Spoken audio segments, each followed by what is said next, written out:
তুফান অনেক বড় বড় ধারসের একটা সিনেমা এবং বাংলাদেশে একটা বিগ ধামাকা দিতে যাচ্ছে এবং হাইপও আছে ভালো। রিভেঞ্জ কিন্তু কম বড় ধারসের সিনেমা না। রায়হান রাফির সাথে কিন্তু আমি খুব আদর করি, আমার ছোট ভাই, ঠিক আছে, ওরা আমি খুব ভালোবাসি। হ্যাঁ, ওর সাথে আমার সম্পর্ক। পরাণ দেখছেন রায়হান রাফি? তার সাথে কি ছবি ছিল? দিনদাডে। দিনদাডে কত টাকার ছবি আপনাদের আইডিয়া আছে? হ্যাঁ, মনে আছে তো না? পরাণের কত টাকার ছবি মনে আছে আপনাদের? কত টাকার ছবি পরাণের? হ্যাঁ, আর উত্তর কি আর লাগে কিছু লাগে? কিন্তু তারপরেও তো পরাণ হিট বলতে হবে না, পরাণ হিট হয়েছে। পরাণ তো হিটই। এই পরাণ হিট করার জন্য তো এক নাম্বার নায়ক তো অনন্ত জলিল সাহেব। আমি সবসময় সত্য কথা বলতে পছন্দ করি। কোরবানি ঈদ কিন্তু আহামরি কিছু না, ঠিক আছে? এবং কোরবানি ঈদে ছবিটা রিলিজ করতেছি, আমি মনে করি যে এটা আমার একটা পারফেক্ট সময়, কারণ কোরবানিতে অ্যাকশন মুভিগুলো চলে এবং অ্যাকশন মুভির আমার রিভেঞ্জ একটা ভরপুর অ্যাকশন এবং একটা একটা একটা গল্প, যেই গল্পটা মানুষের ভিতরে লাগবে। এবং আমার ছবিটা কিন্তু অনেকে দেখছে, সেন্সারেও দেখছে, তারপরে সেন্সারের বাইরেও দেখছে, তারা কিন্তু কেউ কিন্তু খারাপ বলে নাই। এবং আমি দর্শকদেরকে একটা অনুরোধ করব যে আপনারা জাস্ট আমাকে একবার বিচার করার জন্য হলো আপনারা একটা রিভেঞ্জ ছবিটা দেখতে যান এবং আপনারা নিজেই বলবেন যে বাংলাদেশের সিনেমা আসলে আমরা কতটা আপগ্রেড করতে পারছি। এই বিচারটা আমি আপনাদের কাছে চাই। আমার কোনো ছবি নিয়ে আমার কোনো দ্বন্দ্ব নাই, কোনো ছবি নিয়ে আমার কোনো রকম নাই। আমি চাই সব ছবি আপনারা দেখেন, কিন্তু রিভেঞ্জটা আপনারা দেখেন, রিভেঞ্জটা আপনাদের ভিতরে গেছে যাবে ইনশাআল্লাহ, আশা করি।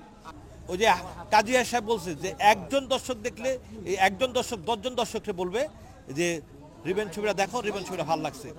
ওই অপেক্ষায় আমি আছি যে আমার ছবিটা দর্শক দেখুক, দেখার পরে তারপরে দর্শকরা বলবে যে ছবিটা খারাপ বানাইছে না ভালো বানাইছে। আমি আজকে একটা কথা বলি আপনাদেরকে, আমি ছবিটা তো 2-3 বছর হয়েছে আমি ছবিটা বানাইতে আমার লাগছে। হ্যাঁ, এই ছবিতে আমি কি আপগ্রেড শটগুলো নিচ্ছি। আপনারা কখনো বাংলা ছবি দেখছেন ড্রোনের মাধ্যম দিয়ে নায়ক ভিলেন বা নায়কটাকে বা কাউকে খুঁজে? আমার এই ছবিতে পাবেন। আমার ছবিতে কিছু কিছু শট আছে, এগুলো বহুত আপগ্রেড, কেউ চিন্তাই করে না এখন মতো সিনেমায়। আমরা তো অ্যাকশন দেখতে দেখতে পড়েছি, আমরা হলিউডে বলি, বলিউডে বলি, আমরা দেখলে টেলিভিশন খুলে, নেটফ্লিক্স খুলে, টেলিভিশন খুলে আমরা কিন্তু অ্যাকশন ছবি দেখি। কিন্তু আমরা কিছু কিছু জিনিস আছে যেগুলো দেখার মতো শট।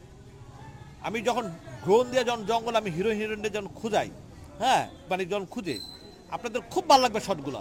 এবং আপনাদের যে গল্প, আমি যখন ছবিটা বানাই তখন কিন্তু আমি 7বার থেকে 8বার স্ক্রিপ্ট চেঞ্জ করছি। আমি কিন্তু খুব আমার মন মতো স্ক্রিপ্ট না হলে কিন্তু আমি ওই ছবিতে হাত দিই না।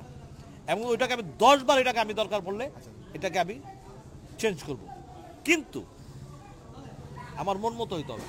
এবং আমি দেখছি যে রিভেঞ্জ মানুষের দর্শকে গেতে যাবে। যখন কুকুর আর হায়েস সাহেব যখন একসাথে খাবে একই প্লেটে, আপনাদের কারো চোখের পানি ধরে রাখতে পারবেন না, কারো চোখের পানি আপনারা ধরে রাখতে পারবেন না। আমি আপনাদের কাছে অনুরোধ, এই সাংবাদিক ভাইদের কাছে অনুরোধ করবো, আপনারা ছবিটা দেখবেন, আপনার ফ্যামিলি নিয়ে ছবি দেখবেন, যদি না থাকে আপনার আত্মীয় স্বজন নিয়ে ছবিটা দেখবেন, তারাও বলবে যে না আসলে একটা ছবি তুমি আমরা দেখাচ্ছি না, এটা অসম্ভব, প্রশ্নই আসে না, ফাঁকা মাঝে কেউ বলতে পারবে না। রিভেঞ্জ আমি ওইভাবেই বানাইছি ইনশাল্লাহ।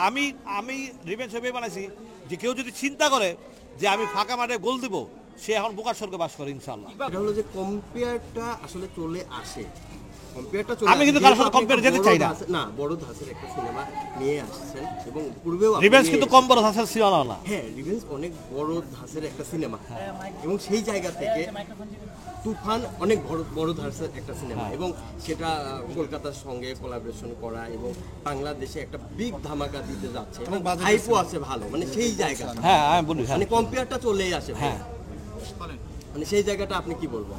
আমি একটা কথা বলি যে পরাণ ছবি দেখছেন আপনারা?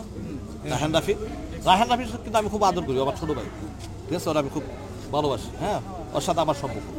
পরাণ দেখছেন রায়হান রাফি? তার সাথে কি ছবি ছিল?